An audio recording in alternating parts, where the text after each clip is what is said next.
اعلی حضرت مفتی اعظم حجت الاسلام بریلی تجھے سلام۔ السلام علیکم ورحمۃ اللہ تعالی وبرکاتہ۔ مرکز اہل سنت جامعہ رضویہ منظر اسلام کے یوٹیوب چینل ہم سبق درس نظامی میں آپ کا خیر مقدم ہے۔ پیارے بچوں، جنہوں نے ہمارے چینل کو اب تک سبسکرائب نہیں کیا ہے وہ ضرور سبسکرائب کر لیں اور بیل آئیکن یعنی گھنٹی بھی بجا دیں تاکہ ہر ویڈیو کی نوٹیفیکیشن اطلاع آپ تک اپلوڈ کرتے ہی پہنچ جائے، اور اپنے دوستوں سے بھی شیئر کریں، اور بات پسند آئے تو لائک بھی کیا کریں، اور اپنے قلبی تاثرات کو کمنٹ کر کے بھی ضرور بتائیں۔ اب آپ کے سامنے جامعہ رضویہ منظر اسلام کے ایک اہم استاذ حضرت مولانا مفتی محمد ابراہیم صاحب قبلہ آپ کو نور الانوار کا درس دیں گے۔ آپ ان کے درس کو دھیان سے سنیں۔ بسم اللہ الرحمن الرحیم۔ ولما تقرر عندنا ان تخصیص العام لا يصح متراخیا، کل کے سبق میں تفصیل سے آپ نے یہ پڑھا کہ ہمارے نزدیک عام کی تخصیص تراخی کے طور پر جائز نہیں ہے، یہ بات ثابت کی، جبکہ امام شافعی کا نزدیک جائز ہے۔ اب اسی بات پر یہاں سے تین اعتراض اور ان کا جواب ذکر فرماتے ہیں۔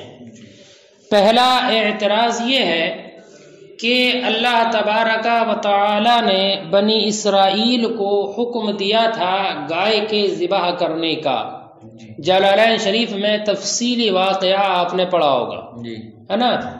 تو گائے کے ذبح کرنے کا حکم دیا کہ جس وقت میں ان میں ایک مقتول انسان پایا گیا کہ جس کا قاتل معلوم نہیں تھا، تو انہوں نے حضرت موسیٰ سے یہ طلب کیا کہ یہ پتہ چل جائے کہ اس کا قاتل کون ہے۔ تو اس کے پتہ لگانے کے لیے اللہ نے ان کو حکم دیا تھا کہ وہ ایک گائے کو ذبح کریں اور اس کے گوشت کو اس پر ماریں، وہ بتا دے گا کہ قاتل کون ہے۔ تو ابتداءً جو حکم ملا تھا وہ عام گائے کے ذبح کرنے کا حکم تھا۔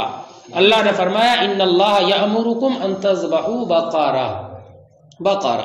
تو ابتداءً جو حکم ملا تھا وہ ایک عام گائے کے ذبح کرنے کا تھا، لیکن بعد میں بنی اسرائیل نے سوال پر سوال کیے کہ کیسی ہو، رنگ کیسا ہو، عمر کتنی ہو، کام میں لائی گئی ہو کہ نہ لائی گئی، تفسیر پڑھی ہوگی آپ نے، پورا ذکر اس میں کیا گیا ہے۔ تو انہوں نے یہ جاننے کی کوشش کی کہ اس کی کیفیت کیا ہو، رنگ کیا ہو، کمیت کیا ہو، تو اللہ تعالیٰ نے تفصیل سے اس کا ذکر فرمایا قرآن پاک میں۔ سمجھ میں آئی بات؟ تو اعتراض یہ ہے کہ ابتداءً عام حکم دیا گیا تھا گائے کو ذبح کرنے کا، عام حکم تھا ان اللہ یأمرکم ان تذبحوا بقرہ، ٹھیک ہے؟ تو بقرہ کا جو حکم تھا وہ عام تھا، پھر بعد میں اس عام میں تخصیص کی گئی تراخی کے طور پر، کہ جیسے جیسے بنی اسرائیل کا سوال ہوا اسی کے مطابق اس میں قیودات کا اضافہ ہوتا رہا۔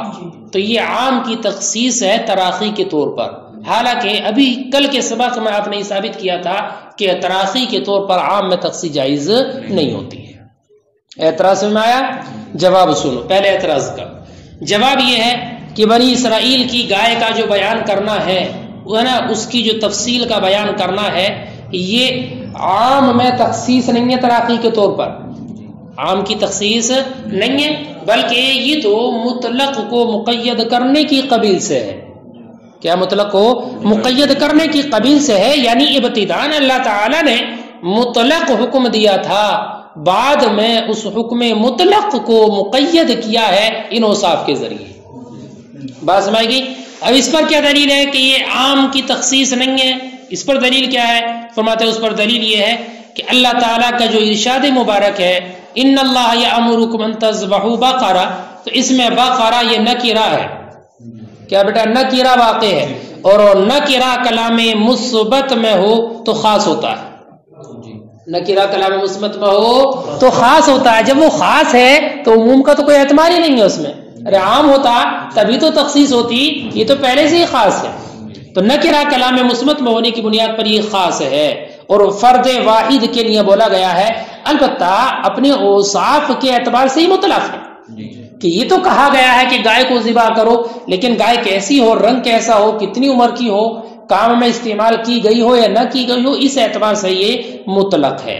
تو اب اللہ تعالیٰ نے اس کے اوصاف کو بیان فرمایا تو یہ مطلق کو مقید کرنے کی قبیل سے ہے، گویا کہ ان اوصاف کا ذکر کرنا اس کے اطلاق کو منسوخ کرنا ہے۔ اور ظاہر سی بات ہے جب نسخ ہے یہ تو نسخ تو بعد میں ہی ہوگا، نسخ تو بعد، نسخ کے لیے تو ضروری ہے کہ ناسخ بعد میں آئے، اس لیے یہ منسوخ کرنا ہے، مطلق کو مقید کرنا ہے، نہ کہ ایسا جیسے کہ تم نے سمجھا ہے کہ اس میں خاص مقید عام کی تخصیص کرنا ہے تراخی کے طور پر، ایسا نہیں، سمجھ گئے؟ وَلَمَّا تَقَرَّرَ عِندَنَا، اور جب ہمارے نزدیک یہ بات ثابت ہو گئی، أَنَّ تَخْصِيصَ الْعَامِ لَا يَصِحُّ مُتَرَاخِيًا، کہ عام میں تخصیص تراخی کے طور پر جائز نہیں ہے، وَارَدَ عَلَيْنَا ثَلَاثَةُ أَسْئِلَةٍ، تو ہم پر وارد ہوتے ہیں 3 سوال، ٹھیک ہے؟ الاول، پہلا سوال، ان اللہ تعالی امر اولا بنی اسرائیل ببقرۃ عامہ، کہ اللہ تعالی نے حکم دیا اولا بنی اسرائیل کو عام بقرہ کے ذبح کرنے کا، حین طلبوا، جب انہوں نے طلب کیا، ان یعلموا قاتل اخیہم، ہے نا، کہ وہ جان لیں اپنے بھائی کے قاتل کو۔ تفصیل واقعہ بیٹا پڑھ چکے ہو آپ پورا۔ فقال اللہ، فقال، تو اللہ نے فرمایا، ان اللہ یأمرکم ان تذبحوا بقرہ، ثم لما حاولوا ان یعلموا انہا بأی کمیۃ وکیفیۃ ولون، پھر جب انہوں نے ارادہ کیا، حاولوا انہوں نے چاہا، ارادہ کیا کہ وہ جان لیں کہ وہ کس کمیت، کس کیفیت اور کس رنگ کی ہوگی، بینہ اللہ تعالی بالتفصیل علی ما نطق به التنزیل، اللہ تعالی نے تفصیل کو بیان فرمایا اس کے مطابق جو جس پر تنزیل واقع ہے، تنزیل یعنی جیسا قرآن نازل ہوا جس کے بارے میں۔ فقد خص العام ها هنا، تو یہاں پر عام کو خاص کیا گیا، وہ البقرہ، اور عام ہے کیا؟ بقرہ ہے تراخی کے طور پر۔ فاشار الی جوابی، تو اشارہ کیا اس کے جواب کی جانب اپنے اس قول سے، وبیان بقرۃ بنی اسرائیل من قبیل تقیید المطلق، اور بنی اسرائیل کی گائے کا بیان مطلق کو مقید کرنے کے قبیل سے ہے، جی مطلق کو مقید کرنے کے قبیل سے ہے، لا من قبیل تخصیص العام، نہ کہ عام کو، نہ عام کی تخصیص کے قبیل سے۔ دلیل کیا ہے اس پر عام کی تخصیص نہیں ہے؟ لأن قوله بقرہ نکرہ، اس لیے کہ اللہ کا ارشاد بقرہ یہ نکرہ ہے، فی موضع الاثبات، اور کس میں ہے؟ موضع اثبات میں، کلام مثبت میں ہے، وہو خاصہ، اور نکرہ اگر موضع اثبات میں ہو تو خاص ہوتا ہے، وضعت لفرد واحد، جو وضع کیا گیا ہے فرد واحد کے لیے، لیکنہا مطلقہ بحسب الاوصاف، لیکن اپنے اوصاف کے اعتبار سے مطلق ہے۔ فکانا نسخا، تو یہ مطلق کو مقید کرنا ہے، نسخ ہے، فلذالک صح متراخیا، اسی وجہ سے یہ تراخی کے طور پر صحیح ہے، لأن النسخ لا يكون الا متراخیا، اس لیے کہ نسخ تو تراخی کے طور پر ہی ہوتا ہے، نسخ تو بعد میں ہی ہوگا۔ بیٹا بات میں آ گئی پہلے اعتراض اور اس کا جواب۔ الثانی، اس سے دوسرا اعتراض ہے، دوسرا اعتراض سنو اسی پر کہ آپ کہتے ہو کہ تخصیص تراخی کے طور پر جائز نہیں ہوتی ہے، سنو دوسرا اعتراض یہ ہے کہ آیت کریمہ میں ہے اللہ تعالیٰ نے حضرت نوح علیہ السلام سے خطاب فرمایا، فَاسْلُكْ فِيهَا مِن كُلٍّ زَوْجَيْنِ اثْنَيْنِ وَأَهْلَكَ، حضرت نوح علیہ السلام جب اپنی قوم کو دعوت و تبلیغ کرتے رہے اور انہوں نے ایمان قبول نہ کیا، 950 سال بیٹا اپنی اس دنیا میں وہ تشریف فرما رہے، 950 سال، کتنا لمبا زمانہ تھا حضرت نوح علیہ السلام کا، اور اس زمانے میں وہ آپ اپنی قوم کو دعوت و تبلیغ کرتے رہے لیکن ان لوگوں نے ایمان قبول نہ کیا۔ اتنے طویل مدت تبلیغ کرنے کے باوجود ایمان لانے والوں کی تعداد 70 یا 72 لوگ تھے، 70 یا 72 لوگ۔ تو حضرت نوح علیہ السلام نے اللہ رب العزت کی بارگاہ میں دعا کی ان لوگوں کی ہلاکت کی، ہے نا، جس کا تفصیلی ذکر اگر پڑھنا ہو تو سورہ نوح میں ہے۔ قال نوح ربی لا تذر علی الارض من الکافرین دیارا، حضرت نوح نے کہا کہ رب تو اس دنیا میں کافروں کا ایک بھی گھر باقی مت رکھ، سب کو ختم کر دے۔ اللہ نے آپ کی اس دعا کو قبول فرمایا اور دنیا میں طوفان نوح آیا تھا، ہے نا، بیٹا بحث الگ ہے، یہاں جو بتانا مقصود ہے وہ سنو۔ تو اس وقت میں اللہ نے حضرت نوح کو حکم دیا تھا یہ خطاب کرتے ہوئے کہ وہ اپنے ساتھ اپنی ایک کشتی بنا لے اور اس کشتی میں ہر ایک جاندار کا ایک جوڑا رکھ لے، اور جو ان کے اہل ہیں ان کو اس میں داخل کر لے، جو اہل ہے، اہل یعنی ان کو جو جانور وغیرہ ہیں ہر ایک جانور کا ایک ایک جوڑا کشتی میں رکھ لیں اور مذکر و مؤنث اور جو ان کے اہل ہیں ان کو اس میں داخل کر لیں. جو اہل ہے اہلکا کا ذکر ہے بعض میں ہے کہ نہیں. تو اہل یہ عام ہے. فسلک فیہا من کل زوجین اثنین واہلکا اپنے اہل کو اس میں داخل کر لو.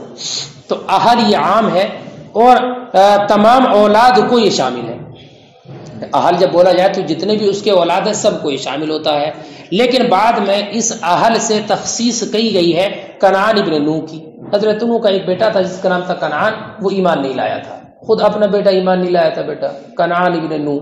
جب طوفان آیا تو اس کنعان کی تخصیص کی گئی اس ارشاد کریم کے ذریعے انہ لیس من اہلک کہ وہ تمہارے اہل سے نہیں ہے. باقی سب کو سوار کرنا کشتی پہ لیکن کنعان کو نہیں کرنا چونکہ ایمان والا نہیں ہے, وہ کافر ہے, وہ تمہارے اہل سے نہیں ہے. انہ لیس من اہلک. تو دیکھو انہ لیس من اہلک کے ذریعے اس عام و اہلکا جو عام ہے اس میں تخصیص کی گئی ہے تراخی کے طور پر. ارے بات سمجھ آئے کہ نہیں؟ اعتراض سمجھ گیا. حالانکہ احناف کا مذہب یہ ہے کہ تراخی کے طور پر عام میں تخصیص نہیں ہوتی. سمجھ گئے بیٹا اعتراض؟ جواب سنو. جواب یہ دیا ہے مصنف نے کہ آیت کریمہ جو ہے نا فسلک فیہا من کل زوجین اثنین واہلک, تو اہل یہ اس ابن کو شامل ہی نہیں ہے. اہل ابن کو شامل ہی نہیں ہے. کیوں؟ اس لیے کہ اہل سے مراد اولاد نہیں ہے. اہل سے مراد اولاد نہیں ہے بلکہ نبی کے اہل وہ لوگ ہوتے ہیں جو دین اور تقوی اور پرہیزگاری میں ان کے متبع. نبی کے اہل وہ لوگ ہیں جو دین میں اس کے متبع ہوں, پرہیزگاری میں اس کی تابع داری کرنے والے ہوں. نسب والے مراد نہیں ہے, نسب والے مراد نہیں ہے. بیٹا آل کی تفسیر جب کسی کتاب کے خطبے وغیرہ میں آپ نے پڑھی ہوگی کہ ایک قول یہ بھی ہے کہ آل سے مراد ہر مومن متقی ہے.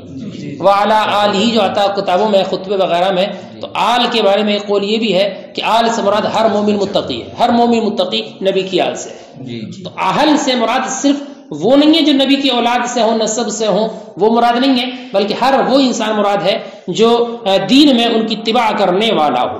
لہذا ابن کافر ان کا اہل نہیں ہوگا.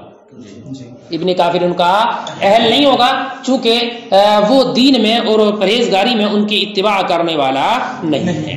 تو اہل تو اس کو شامل ہی نہیں ہے. جب شامل ہی نہیں اہل ابن کافر کو تو تخصیص کی حاجت کیا ہے؟ ارے بات میں کہ نہیں. تو اب انہ لیس من اہلک کے ذریعے اس کی تخصیص نہیں کی گئی ہے بلکہ اہلکا میں جو اہل ہے وہ اس کو شامل ہی نہیں ہے. سمجھ گئے؟ والثانی دوسرا جو اعتراض ان قولہ کہ اللہ تعالیٰ کا ارشاد خطابا لنوح, حضرت نوح سے خطاب کرتے ہوئے فسلک فیہا من کل زوجین اثنین واہلکا. کیا مطلب اس آیت کریمہ کا؟ اے ادخل فی السفینۃ یعنی تم داخل کر لو کشتی میں من کل جنس من الحیوان ہر حیوان کی جنس سے زوجینی ایک جوڑا ہے نا, اثنین دو جوڑے مذکر و مؤنث دونوں کا جوڑا داخل کر لو. وادخل اہلکا اور اپنے اہل کو بھی داخل کر لو اس میں. فالاہل عام تو اہل یہ عام ہے, متناول لکل اولاد اور ہر اولاد کو شامل ہے. ثم خص منہ کنعان پھر اس سے خاص کیا گیا کنعان ابن نوح کو بقولہ اس ارشاد کے ذریعے انہ لیس من اہلک فقد خص العام متراخیا ھا ہنا. تو یہاں بھی عام میں تخصیص کی گئی ہے تراخی کے طور پر. فاجاب بقولہ تو مصنف نے جواب دیا اپنے اس قول سے والاہل لم یتناول الابن اور اہل آیت کریمہ کا جو اہل اہل کا یہ شامل نہیں ہے ابن کو. لأن النبی من کان تابع فی الدین والتفاوت لکھا بیٹا, یہ تفاوت نہیں ہوگا, یہ تقا وغیرہ ہونا چاہیے تقوی سے والتقا. ہاں ٹھیک ہے. اور اس لیے کہ نبی کے اہل وہ ہیں جو ان کے اتباع کرنے والے ہوں دین میں اور تقوی میں. لا من کان ذا نسب منہ نہ کہ وہ جو ان سے نسب کے اعتبار سے ہو. فلم یکن الابن الکافر اہل اللہ تو ابن کافر ان کا اہل نہیں ہوگا. لا انہ خص بقولہ انہ لیس من اہلک ایسا نہیں ہے کہ اس کو تخصیص کی گئی ہو اس ارشاد سے انہ لیس من اہلک حتی یکون تخصیص العام تراخیا یہاں تک کہ یہ ہو جائے عام کی تخصیص تراخی کے طور پر, ایسا نہیں ہے. ولیکن یرد علیہ لیکن اس پر ایک اعتراض ہوگا. کس پر؟ یہ جو جواب دیا مصنف نے اس جواب پر ایک اعتراض ہوگا. اس جواب پر ایک اعتراض. اس جواب پر اعتراض ہے بیٹا. یہ جواب پر اعتراض کیا؟ وہ یہ کہ ایک آیت کریمہ میں اللہ تعالیٰ نے ان کے بیٹے نے کا استثناء کیا ہے, بیٹے کا استثناء کیا ہے, اور وہ یہ ہے